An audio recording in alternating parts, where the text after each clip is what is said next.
সাহাবায়ে কেরামের কিছু মানুষ গিয়ে একজন যুবকের ব্যাপারে অভিযোগ করলেন, ইয়া রাসূলুল্লাহ, এই যুবক তো নামাজ পড়ে ঠিকই, কিছু গুনাহ খাতাও তো করে। নবীজি বললেন, তাকে সুযোগ দাও, তার নামাজ তাকে সংশোধন করবে। বর্ণনাকারী বলেন, এই যুবক মদিনার মধ্যে মদিনায়ে তৈয়্যিবার সবচেয়ে মুত্তাকি পরহেজগার ছেলে হয়ে গেছে। সুবহানাল্লাহ। সুতরাং গুনাহ খাতা মানদার হবেই, কিন্তু এই গুনাহ মোচনের যে সকল মাধ্যম, সবচেয়ে উত্তম মাধ্যম কি? সেটা হচ্ছে সালাত।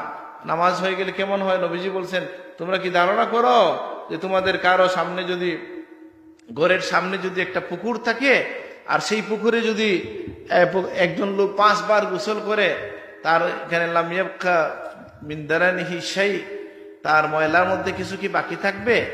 সবাই বললেন, ইয়া রাসূলুল্লাহ, থাকবে না। নবীজি বললেন, কাযালিকা মিসলুস সালাওয়াতুল খামস, এইভাবে হচ্ছে 5 ওয়াক্তের নামাজের উদাহরণ, যে 5 ওয়াক্তের নামাজ পড়ে তার কোনো গুনাহ বাকি থাকে না। সুবহানাল্লাহ।